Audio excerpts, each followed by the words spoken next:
Welcome everyone. In today's class, we are going to discuss about phase-wise verification of high-level synthesis.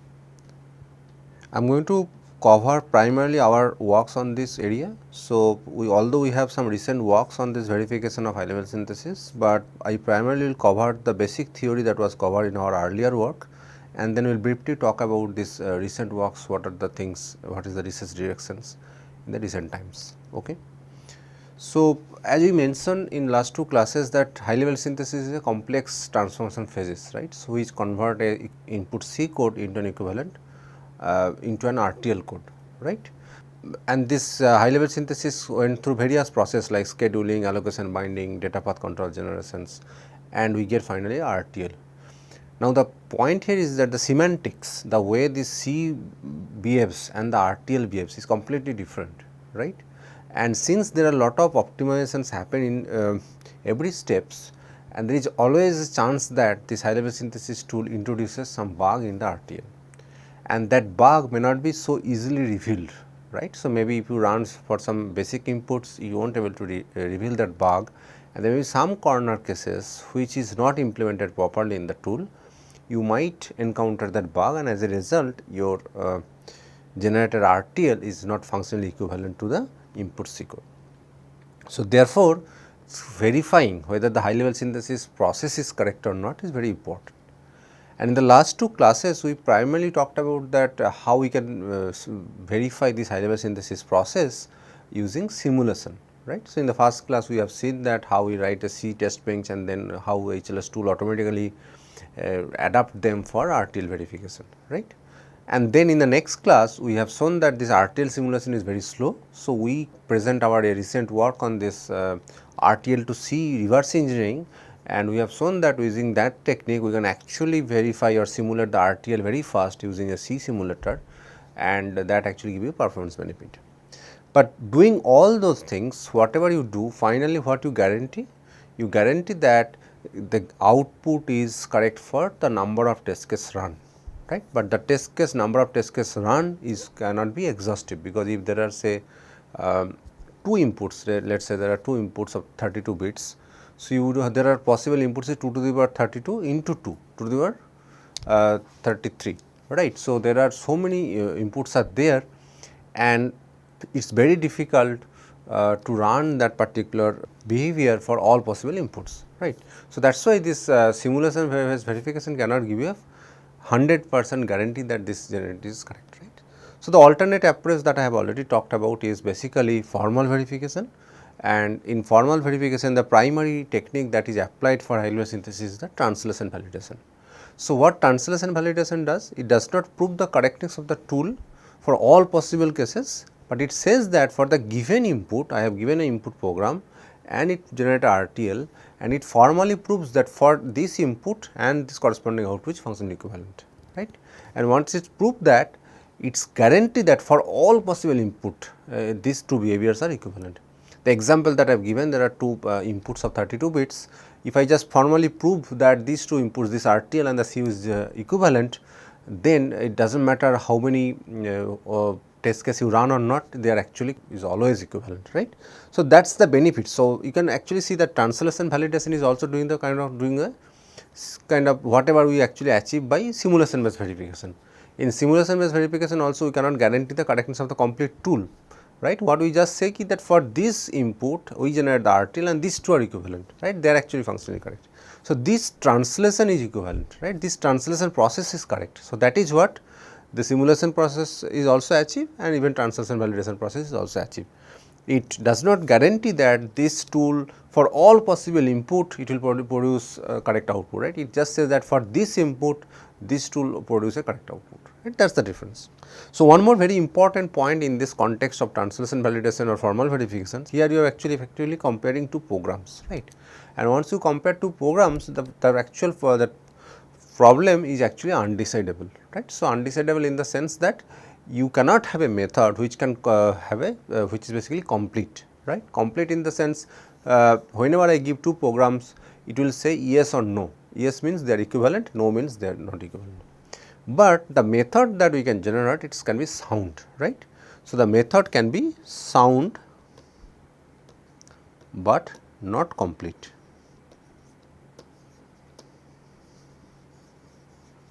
What does it indicate? So, sound means whenever I say this program and the output program are equivalent, they are definitely equivalent. So, I can actually strongly say yes, I do not have any false positive case, in the sense that I tell that these two methods are actually equivalent, but we can actually have some input for these two program might generate a different output. So, that never happens. So, the formal methods are always sound, but not complete, because the problem inherently is undecidable. So, we cannot have a complete method. I cannot have all scenario where I can say yes, no. So, that is why these methods usually the equivalence checkers say yes and may not. So, whenever say he cannot prove the equivalence, it says it may not be equivalent. So, there may be some scenario where it actually say I do not know whether they are equivalent or not, but they can be equivalent, right. So, that is why it is a may not, it is not, right. So, it is may not. And but on the other hand, it is always sound, in the sense that if it says that these two programs are equivalent, so they are indeed equivalent. So, you do not have any counter example for that, right. So, this all this translation validation method is basically is sound, but not complete. Okay. So, in this work in this particular presentation, I am going to talk about how we can actually have a equivalence checker for high level synthesis. Okay.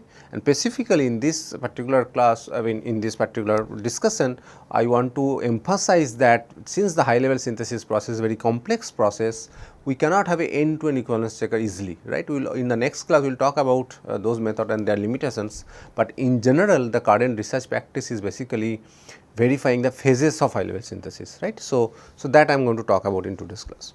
So, as I mentioned just like this high level synthesis is a very complex process. So, end to end verification is very difficult, because you can understand that C and RTL does not execute in similar manner, right. So, showing their formal equivalence, their execution semantics is not it is very difficult, it is not saying impossible, it is difficult task.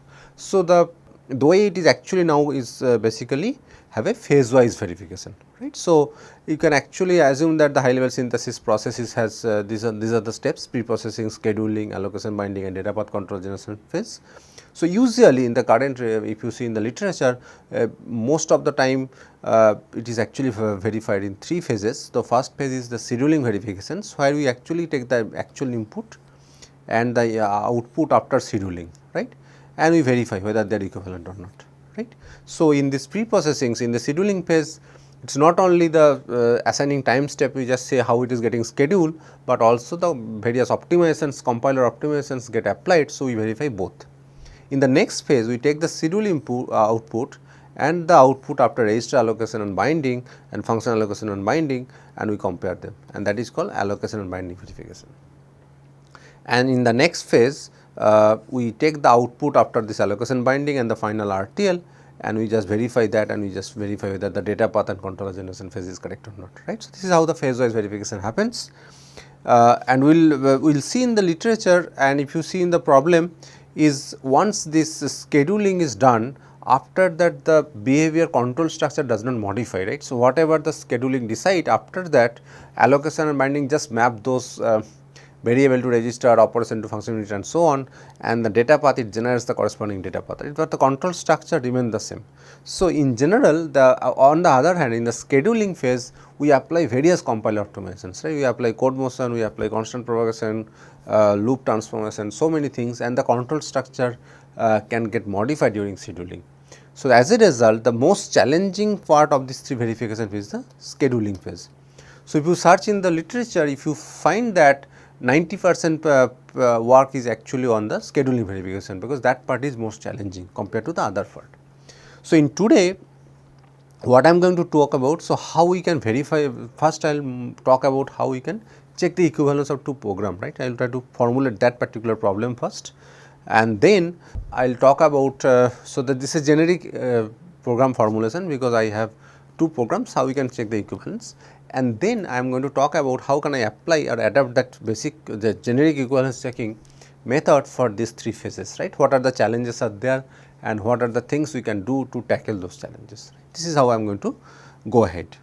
So, if you look into this so C program, and this scheduling is also is kind of a, you can think of this is actually a C program, only it is a time C. We know in each time each time step what are the operation is happening and the actual input is untimed, but they are actually still behavioral code. There is no RTL, there is no hardware, right. So, this is still the same behavior. So, you can actually assume these are the two programs. Okay. So, there is a high level behavioral programs. Okay. So, now you have given two programs, right. So, what is your problem? Now, you have two programs, program 1 and you transform to program 2 and you want to check equivalence, right. That is your problem. So, for any formal methods we need to model the program, right. So, first problem is that how to model this, because unless you model it formally you cannot check the properties or whatever the way you want to check the equivalence. For that you need a mathematical or formal representation, right. So, the way it is commonly modeled the programs in for verification of scheduling is finite state machine with data path. So, we all are aware of the finite state machine, it is basically FSM, and here we have the data path integrated in the control structure. So, FSM you can think of it is basically control structure and data path is the data flow or the data flow of the program. So, this is a very convenient way and is very widely used model to model a program, right. So, let us try to understand before going to the formal definition what is this FSMD. So, if you have a program, right. So, how we can represent this is the FSMD representation of GCD algorithm. Okay. So, how it is happening? So, it has set of states, right, and among state there are transitions, and interestingly within the transition we have, so this is a state, this is a state, we have a transitions here, and in the transition we have a condition first, we have a condition and slash the operations, right. So, this is how we represent the FSMD. So, it has set of states, a set of transitions, each transition have a condition and some set of operations, that is the data path, right. And if there is no condition, the condition will be basically true, right. So, by default if there is no condition associated, it is basically true, always true condition, right.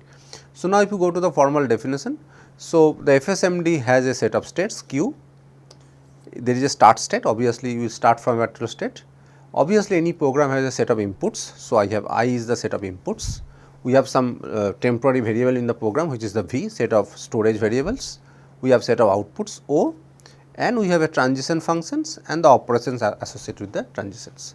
So, if you look into high level, this transition is basically from a state with some condition, S is some set of possible conditions. So, you can take any combination of these conditions and you go to the next state, right. This is my transition function, and the update function is basically any state under the same condition, because it is the same condition I am happening, we will do some update operation. Update is basically arithmetic expressions, right. So, that is all. So, we can easily model a given C program using this model, you can understand, because it is just nothing but the control flow, and whenever there is a backage you can understand there will be some loops happening here, right. So, this means there is some loops happening here, right. So, we can understand that things. So, that is all, this is how we represent the programs. So, this is our model.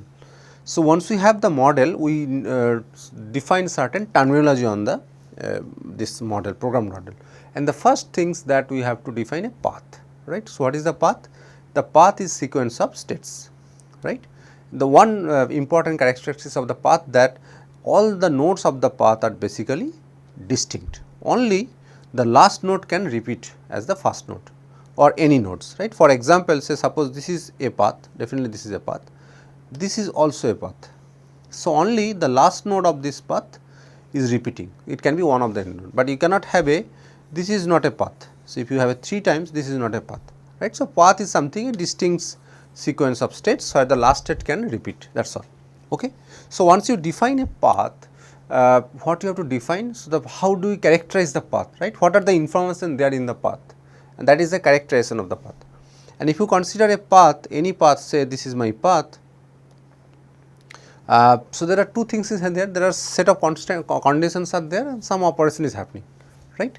So, the way I am going to model it, I am not going to keep the operations, what I am going to see, I am going to what is the condition of this path, right, what should be the condition that should satisfy at the start of the start state, then only the path should execute, and if I execute the path, what will the final value of the variables. So, I have set of variables and outputs. So, what I am going to see at the end of this path, what is the final value of the variables, right. So, for example, in this path there is no operation is happening, but say let us consider this path.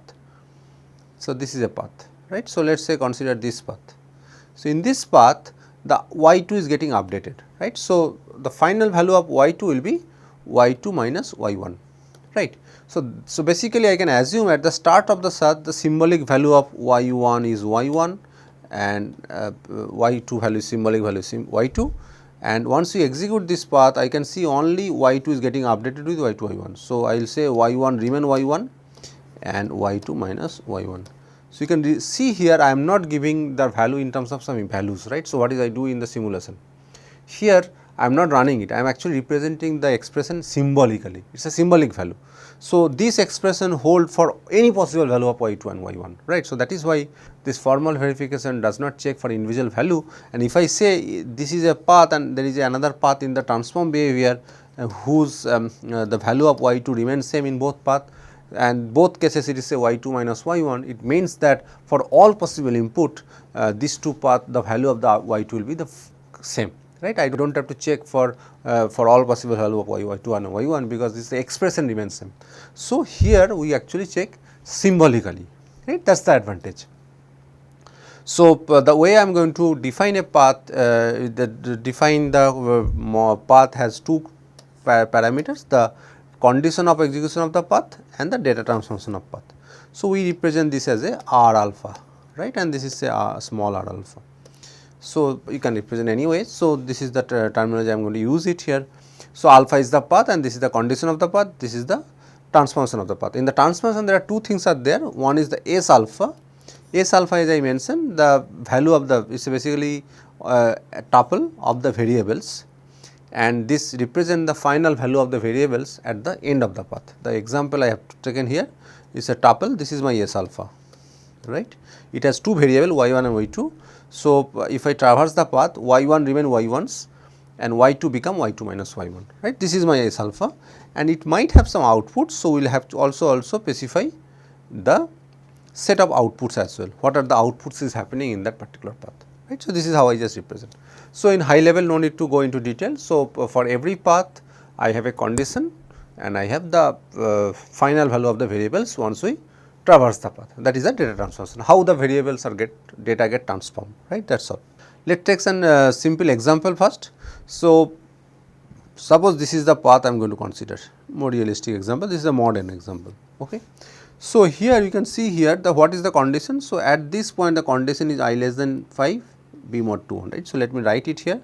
So, it is I have written here I less than 5 and b mod 2 here, mod 2 less than 1, right. This is the condition for this transition, and then followed by this transition is happening, and here it is S greater than equal to n, right. But you see here that S get modified here to S plus A.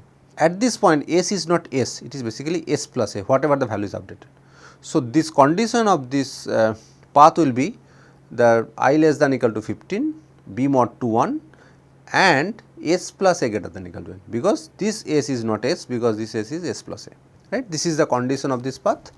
And now, if you think about the transformation, say suppose the order of the variable is A, B, N, I and S, right. So, you have A, B, N, I and S. So, that is the initial symbolic value, and you can see here S first modified to S plus A, right, S plus A, and then again it is S equal to S minus N. So, S plus A minus N, right, that is the final value that I am going to get. So, that is what is S, and the other variables remain as it is, right. So, they have done modified. So, that is the data transformations and there is no output here. So, output is blank, right. So, basically you can understand here actually I am actually doing a rewriting, and that method is called forward rewriting, right. So, either you can go for forward substitution or backward substitution, but the basic idea is very same, that you start at the point and whenever say I want to get the final value of S become S plus A, and then I move here and I found S equal to S minus N, but this S is S plus A. So, I will replace this S by S plus A and then I will get this expression. So, I am going to rewrite this forward way or backward, both is possible, but this is how I am going to get the final expression of paths, conditions and data transformations. And now, if I have two paths, I want to check the equivalence, because our final problem is to check equivalence of two programs, right. So, how can I define the equivalence of two paths? If their conditions are equivalent and their data transformation is equivalent, right. So, if both the path has the same condition and all the variables actually modified identically, I will say these two programs are equivalent, right. So, that is very simple. So, this is how I am going to declare the equivalence of paths. Okay. So, next I will define in the FSMD the term called computations, right. So, once you give a input, suppose you have a FSMD, right. So, if you let me go back to the same example, suppose here I am giving some value of the inputs, right. Say here I give some inputs, and once you give the inputs, what will happen? This program will execute. So, right. So, it will execute say this way, then it maybe go this way, then it say come here. So, it will be some trace, right. So, then say suppose it come here this way, and then finally it ends here, right. So, this is one execution trace, right. If you give a input, your loop might execute 2 times or maybe 4 times, 100 times, whatever it is, and finally you actually go to the end state, right. Here end state actually we always put it to the reset state. So, I will come back to the reset state. So, this is one computation, right. So, given one input, whatever the execution trace of the behavior, that is one computations. Okay. So, this is what are computations. So, how we can now define equivalence of 2 FSMD, because finally I have 2 FSMDs, that means I have a program 1, I model it as a FSMD 1, and I have program 2, I model it as FSMD 2, and I want to check equivalence of these 2 model, right. So, now we should define the equivalence of 2 FSMDs. How we can define the equivalence of 2 FSMDs? It is very obvious that how do you check the 2 programs are equivalent? It is basically for all input, all possible input, both programs should give the same output, right. So, if you give input 1 to program 1 and program 2, you will get output 1 and output 2, and this output 1 must match with the output 2, right. So, this is for input 1, then you give input 2 to both the program, you check the outputs, you check if they are equivalent, and you give the input 3, input 4, that is all, right. So, the equivalence definition cannot change. So, by definition, for all possible input, both the programs produce the same output, right. So, that is the definitions, and I say that that for one input, whatever the execution trace is basically is a computation, right, because now I have to represent that whole thing input output characteristics in terms of the FSMD, the program models, right. So, as I mentioned that for a input, whatever the execution trace is the computations. So, I can say now this whole actual equivalence definition this way, that for all computation of program 1 or FSMD 1, I have a equivalent computations in the program 2, right, and vice versa. That means, it is basically represent the same thing, because for one input execution trace is the computation, and I say that for all input both program produce same output. So, I am saying that for a computations, for all computation of program 1, we have a equivalent computation in other program, right. So, this is how I can define it, right. So, that is what is the definition of equivalence of 2 FSMDs, right. So, for any execution path, which is basically the computations, there is an equivalent one in the other FSMD. In other way, for any computations in FSMD M0, there exists a equivalent computations C1, and I define the computation equivalence this way, and vice versa, right. So, that is how I can define the equivalence of 2 FSMDs. This is very obvious, because it is nothing but saying that for all possible input they are producing the same output, right. Now, what is the problem with this? The main problem here is that you have loops in your program, and the problem is loops, very simple, and this because of the loops, and the loops bound may not be static, right. You might have a program where for I equal to 0 to n, and n is an input to the program, and n can vary, n can be an integer. So, you can have 32,000 value, 3674, and it may be long int, and there may be n number of loops there. So, the number of computations is very large, it may be infinite also, but I can say it is basically very large.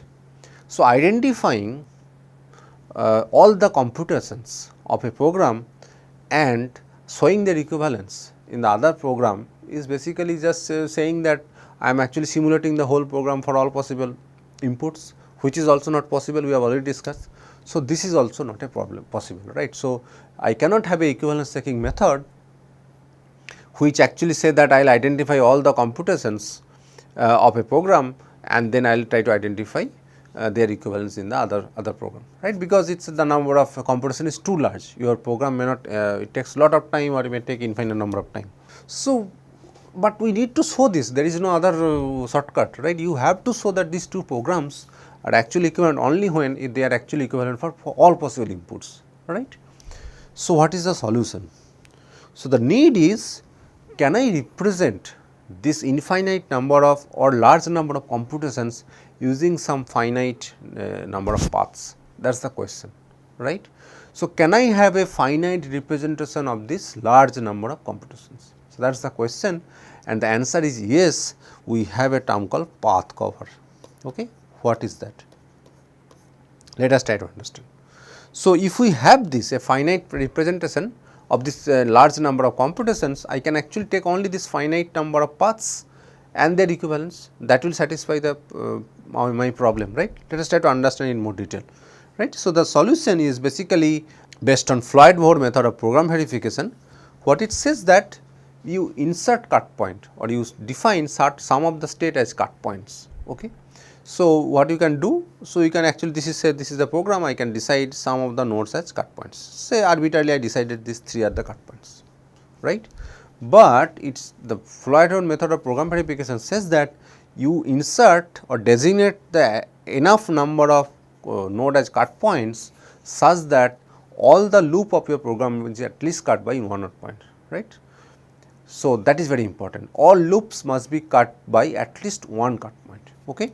So, if you can insert, so if I just have this program, say let us say I have all start state is always a cut point and I have say decided these 4 are the cut points, and I can see here there is a loop starting from this point, right, and there are many conditions which is at the loop and they are all coming back. So, this is the loop point. So, the way I choose the cut points here, say this cut point ensure that this loop is cut by at least one cut point. Okay. So, once you do this, this theory says that set of paths between cut points without having any intermediate cut points is the path cover of the program. Okay. So, if I have these 4 cut points, what are the paths are there? This is my path 1, this is my path 2, this is path 3, this is path 4, this is path 5, this is path 6, this is path 7, this is path 8 and this is path 9. Okay. So, if I insert these 4 cut points, the number of paths in the path cover is 9 paths, right. So, suppose this is my P1, P2, this is P3, this is P4, this is P5, this is P6, this is P7, this is P8 and this is P9. Okay. So, this program has 9 paths, this is a finite representation. Okay. So, the Floyd-Moore method says that you insert cut points in the program such that at all loop must be cut by at least one cut point. So, the way I decided, I decided 4 cut points and I identify there are finite number of paths, 9 number of paths are there in the path cover. But what it says the next is very important. This the definition of path cover is that it is a finite representation of all computations, right. What does it mean? That means any computation of this program can be represented as a concatenation of path from this set. Okay. Let us take an example where I want to take any computation, right. So, let us take say a computation starting from this node, okay, so which is going like this. So, this is a computation. So, I can represent this computation as P1, then I take P2, then I take P3, then I take P4, then P6, then I took again P2, then I take P5, then I take P7, then P9. So, this is a concatenation of these paths, right. So, this is one of the computations and this computation I can represent using a concatenation of path from this, and the concatenation consists of 1, 2, 3, 4, 5, 6, 7, 8, 9 number of paths, and I can take any computations. I can understand now that I can actually represent that path as a concatenation of path from this set. So, that is the beauty of this path cover definition. So, it is now have only 9 paths, but this program might have say 10,000 computations, all 10,000 computations can be represented as a concatenation of path from this 9 paths, using this 9 paths. That is very important result, right. And with this what we can do now, I can redefine my equivalence of definition. The definition was that for every computation I have equivalent computation in other behavior. Now, I am saying that for this program, for every path in this path cover, there is a path in the other program, equivalent path in the other program, right. So, I have program 1, say program 1 and the path cover is say P 0, it has 9 paths say, right. So, P 0 to P 9, and I have program 2 where I have say P 1 and it also consists of say P 0 to P 9, right. And I am saying that these two paths are equivalent, these two paths are equivalent, these two paths are equivalent and these two are equivalent. See, if I show the equivalence of this path cover, right. So, given two programs, if I show the equivalence of the path covers, what it will say?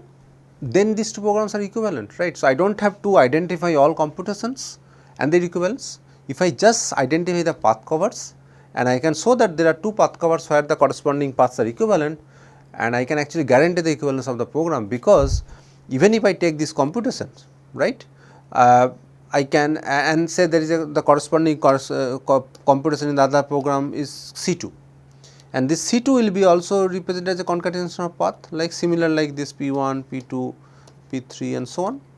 And since these two paths are equivalent, these two paths are equivalent, these two paths are equivalent, I can actually show the equivalence of any two computations, because these two computations is nothing but concatenation of path from this two set. So, that is give a very important results here, that now I do not have to identify all computations. What I am going to do? I am going to find a set of path cover of a program, and then I will find the that for, so for there exists a finite path cover of path in a program, I will find the path cover in the other program and I will just check the corresponding paths are equivalent. So, if this theorem guarantees that these two programs are equivalent, right. So, this is something is important, this is how I am going to do, right. So, though I am going to do is, now the program is not I am going to identify all computations, what I am going to do?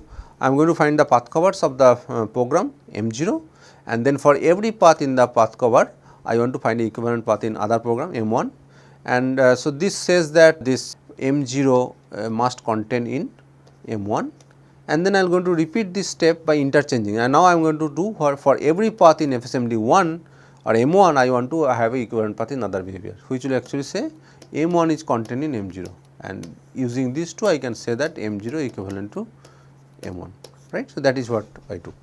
So, that is how the overall basic equivalence checking works, right. So, it is basically insert cut points in both programs, you identify the path covers and you try to show the equivalence of paths from one for every path of this path cover there is equivalent path there, and vice versa. If that happens, then I can say these two programs are equivalent. Okay. So, the only question is that how do you identify the what are the cut points I should ensure, right. So, as I mentioned that the requirement of the cut points is that it must cut all the loops, right. So, whenever there is a loop, right. So, suppose there is a loop here, so it is happening like this, right.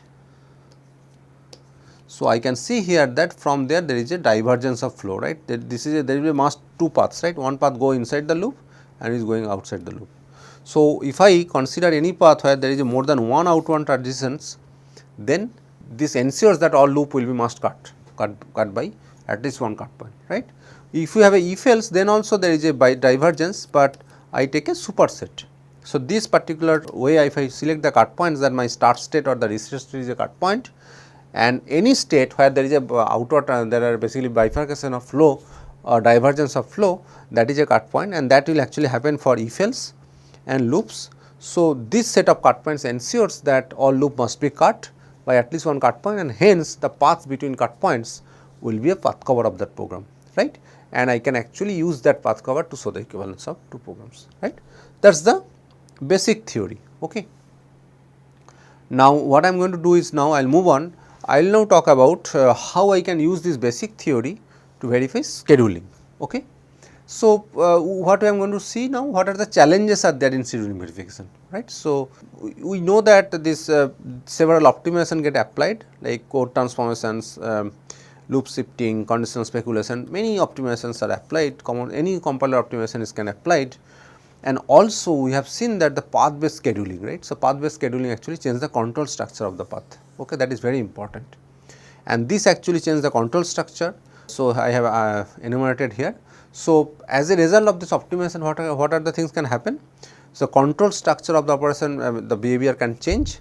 operations moves across basic block boundaries. It can go from if else to the next if else, from loop to outside, outside to loop, from if else to outside. So, anything can happen. The number of variable can increase or decrease, right. So, this can also number of operations can increase or decrease. These are all can happen because of this scheduling, right, and this pre-processing. And what is our objective? Despite all these things happen, operation movements, control structure change, number of variable change, number of operation change, the output remains same. That means, the dependency does not get violated within the program, right. So, that is we have to ensure. We have to ensure that despite all these transformations, my final program, the scheduled program is actually functionally equivalent to my input program, right. That is what we are going to do.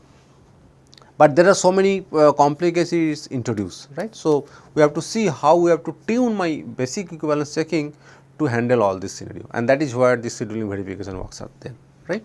The first thing that we understood that the number of variables in both program are not the same, right. That is obvious because of scheduling we introduce some variables, we do some constant propagation, copy propagation, renaming. So, the number of variable may not be the same, right. So, how but when we check two paths, we say that data transformations are same. And what does it mean by the data transformations are same? That the corresponding variable must be equally, transform equally, right. But since the number of variables can be different, what we usually do, we will just check the intersection programs, right. So, what I am going to do, whenever I check two paths, I am going to check the equivalence of the common variables, right. And there are things you have to consider, what we have to do by V0 minus V1, the variables resides here, and V1 minus V0 in this set. So, this is the set V0, this is the set V1, right. So, I am going to check the equivalence for variables here, but if there are some variables here and this some variables here, we have to say if it is defined, that must be getting used later, right. So, we have to take care of that particular definition get used later. So, that things are more complicated, I am not going to detail, but usually you cannot just ignore some definition, right. So, we have to make sure that definition get used later, till that point you have to consider that value, after that you can ignore, okay. So, that is the idea of handling these variables are not the same. The important thing is that during path-based scheduler, your control structure may get modified. The GCD example that I have taken earlier, so this is my input behavior and this is my output behavior. You can see here that inside the loop all these paths are merged into single one. So, this path merge into a single. So, this has one path, two paths, three paths, four paths, right, and that is merged to a single path in the original program. Basically, these all states are get removed because of the scheduling. All operations are basically scheduled in a single state. That is why this transformation happen, right. As a result, all these paths become a single path, okay. So, now the way I define the cut points, all these grid nodes are cut points because they have a divergence of flow there, and you can see here I have only two paths. This is my start state, this is one cut point and this is one cut point. So, obviously, the number of paths will be different here, right. So, the number of I cannot compare these paths, okay. So, how this is the problem, and because of this the basic equivalence checking cannot handle these things, okay. So, how to handle this scenario, that is very important, right. And the point that you have to understand at this point here is, see this cut points says that you have to select cut points so that all loops are cut. So, if you look into this behavior, if I just select this one, that is sufficient, right, but I have choose more, right. And in some cases, if you choose this, you may not able to show the equivalence also, okay. So, the point here is that the choice of cut points is not unique, right. You can have many choice, you have to just make sure that your loops are get cut, and you can actually put redundant cut point as well. So, the choice of cut point is not actually unique, and it is not guaranteed that for every choice of cut point you can actually show the equivalence, right. You can have only one choice of cut point for which equivalence can be shown. For example, in this case, if you choose this and this as a cut point and this as a cut point, the equivalence can be shown. But if you choose any, you just add one more cut points here, you are not able to do it, right. So, but there is no way you can actually say that if you choose only these two, then only you can show the equivalence. There may be some transformation where you have to choose this and this also, then only you can probably show the equivalence because of some scenarios, okay. So, the choice of cut point is not unique and there is no guarantee that for any choice you can show the equivalence. So, what is the way out? We will take a conservative approach, we will choose the maximum cut points, that means all branching point as a cut points, and whenever I found this particular choice is causing a problem, a cut point is causing a problem, I will remove it. Okay. And what is the idea of removing? So, suppose initially say I have choose this as a cut point and I have this path, and I found that for this path there is no equivalent path there, and I am going to remove this cut point. Okay. So, I remove this cut point, then what will happen?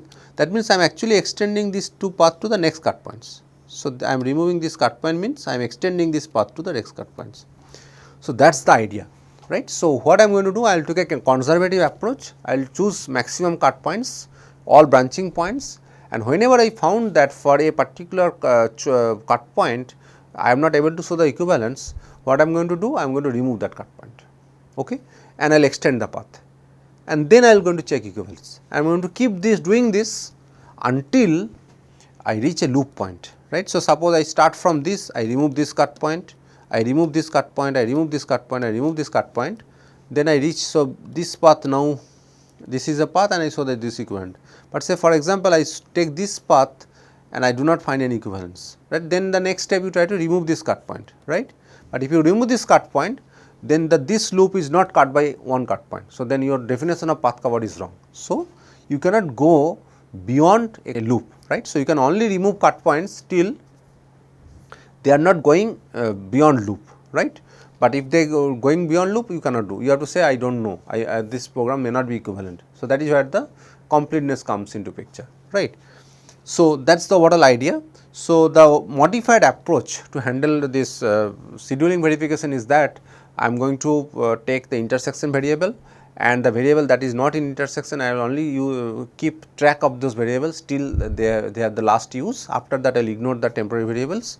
And to handle this control structure modification, what I am going to do, I will insert cut points, initial path cover I will find out based on the conservative approach, all branching state, and then I will try to find the equivalent for each path from this path cover. If I found the path cover, that is fine. If I found the equivalent of a path in the other program, then it is fine. If not, I am going to extend the path up to the next cut point in all possible way. It is basically means I just remove that next cut point, right. So, the basic idea is here. Say suppose initially I have these are the cut points, I have 3 paths shown by the green, right, and when I try to show the equivalence of this path, obviously since this path is merged, I cannot show the equivalence of this path. What I am going to do, I will just remove this path to the next cut point, that means I have removed these cut points. So, initially there are 4 cut points, I have now 3 cut points. Now, I can show that this path is equal to this path and this path is equal to this path. This I will keep doing until I reach a loop point, after that I cannot extend this path. Okay. So, that is the basic idea of handling this code motion. These things actually happen, control structure modification, code motion, these are the cases you have to do this stuff. Okay. Okay. So, this is what about the method it was initially proposed, and then as I mentioned that since this particular problem is undecidable, there are many scenarios where this method say may not be equivalent. Actually, they are equivalent, and they show that it may not be equivalent. And the primary example is that if you have a code motion across loop, right. So, that means there are some operations say here and it moves here, right. So, this is a loop here. If this is happen, you cannot extend the path beyond the loop. So, you will not able to show the equivalence, right. If you able to show the equivalence, extend a path beyond loop, then you only can show the equivalence. So, in this scenario, although these two programs say equivalent, it is not able to show the equivalence. So, then in this paper we come up with a new idea called value propagation. Okay. So, what it does is basically what I am going to do, I am going to, instead of extending the path, what is the problem? When you compare two paths, some of the variable value will not match, right. Say suppose V1 is equal to here say V2 and here V1 equal to 5, it is not matching. So, whatever the mismatch value of V1 I am going to propagate. Okay. So, I will propagate V2 here and I am going to propagate 5 here, and it might be that at this point there may be V1 equal to 5 and there is nothing here. So, at this point your V1 will equal to V2, right. So, the idea of this work is the value propagation. So, whenever there is a mismatch when you compare two paths, and if I found that at certain points there is a variable whose value is not matching, I will just propagate that mismatch value to the next subsequent cut points. The advantage of this, that when you come to a loop point, right, and if there is a operation that move across loop, right. So, for example, here y equal to t1 minus t2, it was before loop and it is after the loop. So, what will happen here? Here you can see that at the start of the loop y1 remain y1, right. So, at this point there is the y is not updated here because there is no value of y1, but here y1 is t1 minus t2. But I can see that this t1 is y1 is defined here, right. So, I have to go beyond this loop. So, how can I go to beyond the loop? What I am going to check, that at the start point of the loop, this is my mismatch value, I come the loop and this is my value at the end of the loop, and I can see that the y is not getting impacted, right. Y remain the same in both cases. That means, this expression t1 and t1 minus t2 is invariant to the loop body. So, I can propagate this value across loop. So, basic idea is that if there is a mismatch of value at the start of the loop, I will check whether that particular value get impacted in the loop, right. If it is not impacted in the loop, that means it is invariant to the loop. So, I can propagate that value across loop, and then once we propagate and I come at this point, the value of y will match because there is no y here, but y is t1 minus 2 and here t1 minus t2 is y there. So, y will match, right. So, somehow I have to propagate the value across the loop, and for that this concept of value propagation was introduced, and with this we can show that even if there is a code transformation across loop, I can handle those things during verification. So, in this case that path extension method will say I do not know whether they are equivalent or not, but if I apply this value propagation method and there is some code motion happen across the loop, I can show they are actually equivalent. Okay. I am not going into detail of the whole theory, but if you are interested you can read this paper. Then we have shown in this paper in 2019 that there are three scenario of code motion. One is across loop. So, there are some operations before loop, you move after the loop, and this is the loop body, right. And this is can be handled by the VP method, the value propagation method. There will be two other scenarios. There may be some operation inside the loop that go up beyond the loop, before the loop, right, it comes here, or there is a operations inside the loop that go after the loop, right, here, or in vice versa. It can be other way also. There are some operations, transformation can be this direction or this direction as well, that there is a operations before the loop, it come inside the loop, or it is inside the loop, it goes out of the loop. In these two scenario, the previous method cannot handle because it checks the invariant at the loop point, and because this operation move across the loop, this invariant checking at the loop point will fail. So, in this paper we show that how we can guarantee that this kind of movement is safe or correct, right. So, we had added some more clauses to the value propagation, constant to the value propagation, so that this kind of movement also can be handled. This is basically again value propagation method, but with some additional features just to handle these two scenarios. Okay. Again I am not going into detail, interested readers can go into this paper. Okay. The next one is which we proposed in the last year is basically we found certain scenario where this behavior specifically for the conditional behavior, during scheduling one path may be split into two paths. Okay. So, here it is shown by red. So, earlier you can see here, so it was the condition C1 and C2, then you do this, and if it is a negation of that you do this. And it has been shown in some paper that if you have this behavior you need at least 3 cycle to execute, but if you have this behavior you need 2 cycle to execute. I can explain how. So, suppose you have only one adder, right, and so if it is that, then there are 3 addition operation, this, this and this. So, you need 3 cycle because the condition is such that you cannot have mutually, there is no mutual exclusive condition, right. So, if there are 2 operation have a mutual exclusive condition, you can actually put them into same adder because only one of them will execute, right. For example, here this condition of this is not C1 and not C2, sorry, not of C1 and C2, it is C1. So, there is no guarantee that they are mutually exclusive, right. So, as a result you need 3 cycles using one adder, but here the way I split this condition, I just put it this is not C1 and this way. So, these 3 paths equivalent to these 2 paths now. Okay. Now, because of this, now we can execute this 1B and this 1B and 2 these operations, because their condition is mutually exclusive. This is not C1 and this is C1. So, they are mutually exclusive. So, I can execute these two operations in clock 1, because one of them will only execute. In the next clock I can execute this or this. Okay. So, I can see that because of this conditional transformation, the number of clock cycle can reduce. So, that is the scheduling part, but this brings lot of complexity in verification, because once you take a path, how do you check the equivalence in the other program?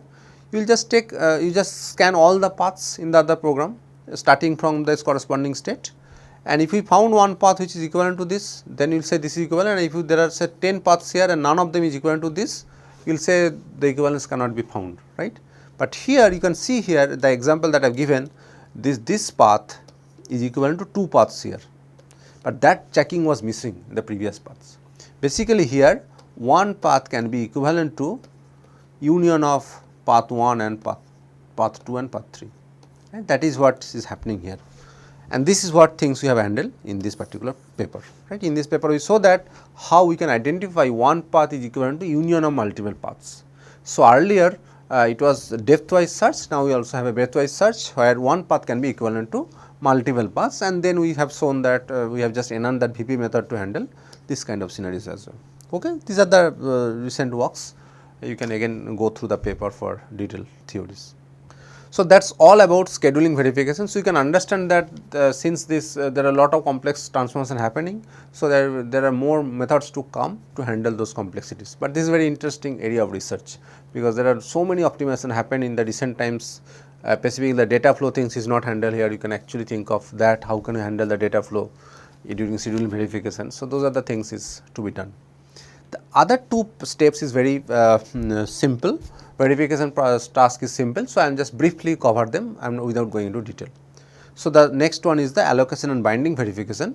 So, in this phase as I mentioned that your variable get mapped to registers, right, and there is no control structure change, nothing change, only the variable become register. So, for example, suppose you have a program like this, which is say basically it is V1 equal to V2 plus V3, right, and say here V4 equal to V4 minus 5, and say V6 equal to V5 minus V2. So, this will be replaced by, so they are basically replaced by, so this say this is become R1, say this is become R2, this becomes say R3, this becomes say R4, this becomes say R5 and so on, right. So, this variable will become registers. So, I have two versions of the program where the control structures remain the same, number of operations remain the same, only one program is in terms of the registers, another program in terms of the variable. So, there is no common variable. If you now just think about this V0 and V1, the intersection is null, there is no common variable, because all variable are get renamed, right. So, if we try to apply the equivalence checking method, because you cannot compare two paths, because when you try to compare two paths, we usually check the corresponding variable value. Here there is no corresponding variable, all variables are different. So, to do this we need this mapping information, right. How do you verify? Because I am going to take this information, the register mapping information, how which variable map to which register. Say for example, say R1 stores say V1 and V6, right, and say R2 store V2 and say V8 and so on. So, this mapping information I will extract from the scheduling tool, and what I can do in high level, I can rewrite my register allocation program, one of the program using this mapping information, right. So, for example, since I know this R1 is V1, so I can replace in the program after allocation binding this R1 by V1, right. So, using this mapping information, I can rewrite one program in terms of the variables of the other program, and once you do this, these two program become have the same variable. Now, this V0 become V1, then I will check they are equivalent or not, and what it verify here, if that mapping is wrong, then you will say your program equivalence checker will say this is not equivalent. If the mapping is correct, then only after this replacing the variables your program will show the equivalence, right. If the mapping is wrong, your final value of the variables will be different, right. So, this is what is the idea here, that you have two versions of the program where all variables are different. I am going to extract the mapping information, and I am going to rewrite one program in terms of the variables of other program, and now these two programs have the same set of variables, and I am going to check in the equivalence. If equivalence is shown, that means the mapping is correct. If equivalence is not be shown, then this mapping is wrong, that is all. The next one is data path and controller verification. So, here it is more challenging because your program is RTL, it is not C, right. So, I do not have the C representation of the output, but the program after the allocation binding is basically a program which is a program where the variables are the registers, right, that we have already defined. So, I cannot just compare this because the equivalence checking method that I have talked about is basically for this kind of FSMD, not this for RTL. But in the last class we have discussed about this RTL to C converter, right, RTL to C. So, with this step I can actually extract a C behavior FSMD from this, right, that is what exactly I have shown that. And once you do that, you can check the equivalence, right. So, the idea of this data path controller generation verification phase is you extract this FSMD from this data path and controller, and the method is already discussed in the yesterday in the last class. And then once you extract these two programs, you can check using the equivalence checker, right. And the point here is that once the main challenge is how to extract this FSMD.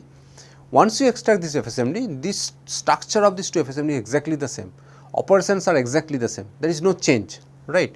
So, you have exactly the same operation happening in every state, conditions are exactly the same, number of states, number of paths, number of transition, everything will be equivalent.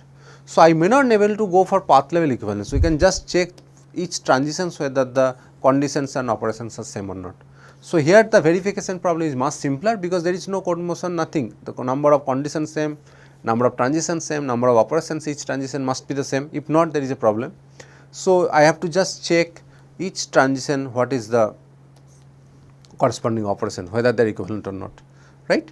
But the primary challenge here is the extraction of this FSMD from the RTL. Once you do this, equivalence checking problem is simpler, and if the operations, if the transitions are not the same, that means I can say there is some problem in the data interconnections, right. So, that is how I can actually verify that if say here R1 equal to R2 plus R3 is happening, and actually in the program should be R1 plus R2, I will say that there is a problem here. So, your data path has some problem because I am expecting here R1 plus R2, but you are getting R2 plus R3, right. So, this is how I can actually verify the data path and control generation phase. Okay.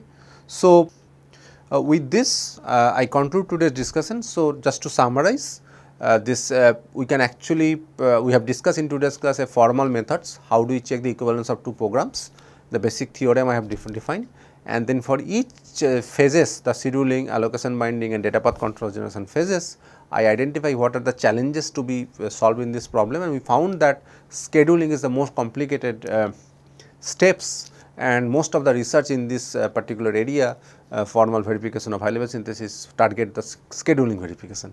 But the other two phases is relatively simpler problem because the control structure does not change much, operation does not change much. Okay. So, but there are a lot of research is going on specifically in the verification of scheduling phase still. Okay. So, with this we conclude today's class. Thank you.